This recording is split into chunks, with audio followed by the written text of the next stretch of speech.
Mais on a tous la neshama? Non, pas obligé, non. Tout le monde n'a pas nécessairement.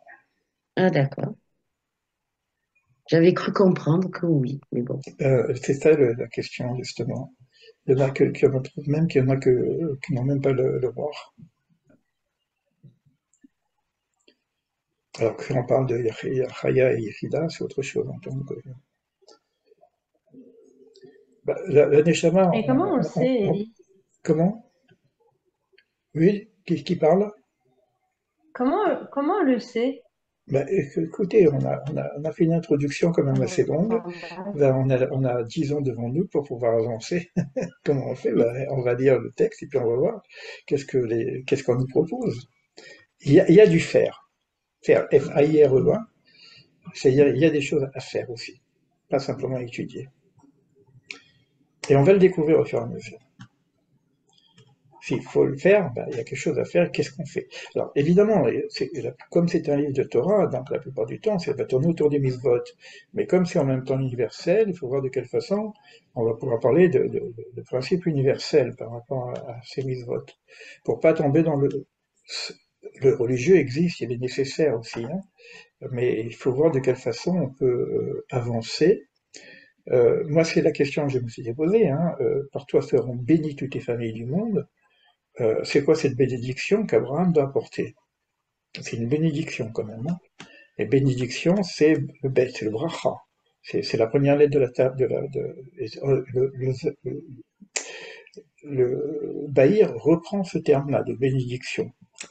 Et moi, j'interrogeais les gens parce que très peu de gens que je connais ont travaillé là-dessus. On a travaillé sur les lois des Noirs, les lois universelles de la Torah par rapport au fils de Noé. Mais ce verset-là, c'est bien après Noé. Et il s'est passé des choses entre Noé et Abraham, avec Melchisédek, etc., quand il s'est passé des choses très très importantes. Et c'est qu'est-ce que cette bénédiction que Abraham peut avoir aux familles du monde. D'abord, c'est-à-dire que c'est pas n'importe qui non plus.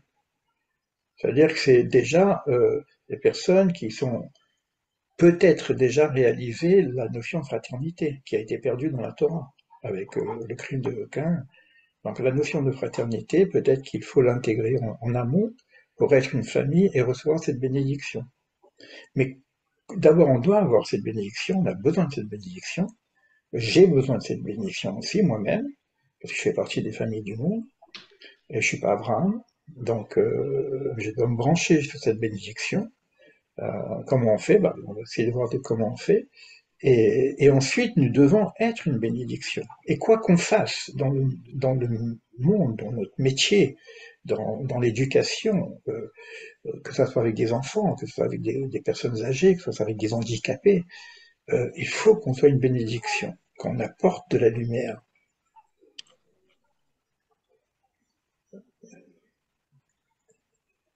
Il y a tout est dedans, quoi. Tout est dedans. Formation, tout est dedans. J'ai l'impression comme ça fait un moment quand même, vous savez que je suis là-dedans, euh, de tomber sur un livre de synthèse. Et je ne l'ai pas encore étudié, hein, que les premiers passages étudiés, mais j'y suis resté très très longtemps et j'ai pas fini, tu vois. J'ai pas fini. Alors évidemment, je vais pas pouvoir vous retransmettre tout ce que j'ai pu recevoir, tout ce que j'ai pu comprendre, mais, mais je vais vous indiquer les pistes de travail. C'est comme ça que ça se fait d'ailleurs. Les pistes de travail et peut-être une certaine bibliographie et certains travail sur vous-même, entre Pierre Cavot, ça, pour, pour celui qui veut être, moi j'appelle être disciple, hein. Pas mon disciple à moi, hein. Être disciple de la lumière, être disciple du Sefer Abaïr, être disciple du Zohar. Après, bon, moi comment j'enlève, je fauche un petit peu, j'essaye d'ouvrir les pistes pour que les gens puissent travailler, quoi. Parce que l'idée, elle est là, par exemple. Là, on se voit aujourd'hui, on s'est pas vu pendant un mois. Mais je vous ai donné plein de choses. Alors, on prend ou on prend pas. Et parfois, je le reçois comme ça, hein. Ça tombe. au moment où ça me tombe, hein. Et après, j'ai dit, bon, il y en a trop à donner, donc je vais ralentir, parce que je ne veux pas vous embrouiller. Mais entre deux séances, normalement, ça s'arrête pas. Ça s'arrête pas. C'est pas, on se voit une fois toutes les semaines et puis on avance comme ça. Non, c'est que ça s'arrête pas. C'est que c'est tous les jours de ta vie. Donc ça veut dire que ce que j'apprends, je le mets en exergue, je le mets en pratique, je l'intègre, je travaille, j'étudie tout seul, je prends des livres et ça. Éventuellement des rencontres un peu plus privées, j'en sais rien. Tout est possible. Tout est possible. Je sais pas. La seule chose que je sais, c'est que j'ai reçu ce travail. Est-ce que c'est pour moi? Est-ce que c'est en même temps, comment dire, on peut pas être que recevant. Ça aussi, j'ai compris. Donc, il y a un travail qui existe à un moment donné, il faut s'isoler. Et parce que je l'ai suffisamment fait, hein. Et je vais le refaire d'ailleurs, de toute façon. Donc, ça fait partie du travail. Ce qu'on appelle la pchitut, hein. Donc, il y a dans les degrés de l'initiation, il y a un moment donné, bon, il y a ce travail à faire. Mais le problème des Shurat Kelim, c'est justement s'il n'y a pas de transmission. On reçoit la lumière, mais on ne la transmet pas. À ce moment-là, il y a une explosion des Kelim. Donc ça veut dire qu'il y a une nécessité de transmettre. D'ailleurs, on l'a vu dans les Pierres Krabot aussi. Qui, quoi, comment, après, je ne sais pas quoi. Mais bon, à la limite, comme je fais avec Internet et tout, après je mets ça sur les trucs, les gens qui peuvent, ils piochent, ils prennent ce qu'ils veulent, et puis soit il y a un groupe d'études qui se monte, et c'est pas moi qui va décider, hein, mais voilà. Et c'est pour ça que moi je me posais la question d'être un peu porté pour ne pas prendre en charge un travail que je ne sais pas faire, que je n'ai pas su faire, sur lequel il n'y a pas eu de répondant non plus. Euh, donc voilà, c'est une question que je me pose sérieusement pour ne pas me remettre dans des choses que j'ai déjà fait, que je n'ai plus à faire peut-être, quoi. Donc il y a plein de parties, que ça soit technique, que ce soit organisationnel, etc. Là, comme je fais, bon, avec vous, c'est bien, je prends un bouquin, je étudie, et puis voilà, quoi. Ça peut être que ça aussi, hein. Mais c'est bien les questions que vous me posez, hein, ça me permet de m'éclaircir en même temps, hein. Mais allez jusqu'au bout de votre questionnement et de votre demande. C'est-à-dire que c'est là où vous en êtes, qu'est-ce que vous attendez, qu'est-ce que vous souhaitez, qu'est-ce que vous avez compris de ce que j'ai dit. D'accord. Au-delà de l'expérience personnelle, parce que là, c'est mon expérience personnelle. Maintenant, recentrez-vous sur vous-même. Je vous ai parlé de la porte si la porte s'ouvre, vous attendez quoi derrière?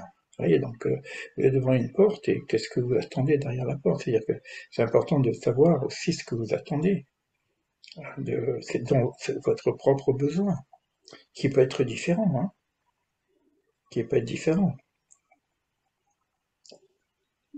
Après, le tri se fait naturellement, quoi. Alors, Ellie, comment tu retransmets la lumière pour pas qu'il y ait une explosion des Kélim? attends, j'ai pas redit. Comment tu retransmets la lumière justement pour pas qu'il y ait une explosion des Kélim, comme tu disais? Bah, je crois que c'est la transmission. Juste avec la transmission? Bah, la transmission, tu reçois et tu donnes, donc tu ne gardes pas tout sur toi-même. Si ou tu deviens un ascète, mais bon, c'est dangereux ça aussi, tu vois. Donc il y a le problème de la folie qui peut venir derrière. Donc Mhm. la transmission t'oblige à travailler avec les moukhin, avec l'intelligence et l'intelligence pédagogique. Donc tu es obligé de te recentrer en même temps de mettre des mots aux choses. De mettre des mots M-O-T aux mots M-A-U-X aussi. Et ça aide. D'accord. Donc l'écriture, moi aussi, j'ai l'écriture comme remède. Mais la transmission est quelque chose d'important aussi. Urachel. Oui, non, je sais pas si tu as répondu exactement dans le sens de la question, mais c'est surtout qu'en fait, la lumière, elle sait exactement où elle doit aller et c'est toujours la quantité exacte qui passe, en fait, entre une personne et l'autre. S'il n'y a pas d'ego, s'il n'y a pas de mental, c'est toujours la bonne quantité de Mais lumière. déjà, pour pas qu'il y ait d'égo, c'est déjà un gros boulot. S'il n'y a pas d'ego, tu dis. Ok. Pour ceux qui connaissent le travail sur l'ego, c'est s'il n'y a pas d'ego. Non, mais c'est-à-dire si on force pas, mais la lumière, elle sait exactement. Ça se fait à la bonne quantité. Oui, bon, En tout c'est cas, moi, très. j'y crois profondément à ça. Ouais, d'accord. Mais il y a quand même des gens qui deviennent fous, quand même. Mm. Donc il y a quand même des ratés. Les Pères Cavote, quand même, ils nous disent faites attention. Donc si on doit faire attention, c'est pas que c'est pas aussi simple que ça. Là, ce que j'ai lu sur le Père Cavote, il dit attention de ne pas prendre des mauvaises eaux. On peut avoir des courts-circuits. Non, Et si la, c'est pas aussi simple que ça. et si la lumière, elle descend malgré toi, Ellie?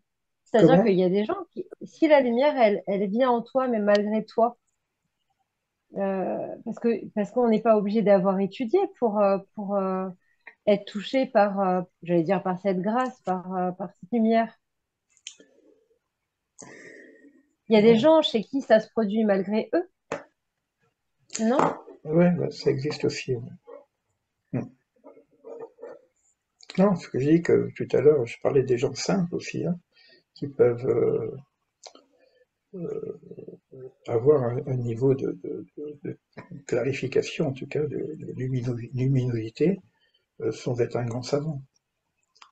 Ça existe aussi. Ouais. D'ailleurs, c'est tout le travail de la Chassidoute, hein, les Baal Shem Tov, etc. C'est qu'ils ont ramené la Kabbale à, à une certaine proximité du peuple, quand même. Ça existe aussi. Donc, mais bon, là, le travail qu'on fait est un petit peu différent. Euh, je pense que, à mon sens, qu'on va être un peu plus sur ces deux niveaux. Parce que, euh, comme on dit que Jacob, qui est au cœur, qui va s'appeler Israël, qui a, qui a, qui a fait l'unification des 12 pierres, qui a vu l'échelle, qui s'est battu contre l'ange. Donc, cette expérience initiatique de Jacob, au départ, on appelle Ishtam, Yoshev Beruel, est un homme simple, assis sous la tente.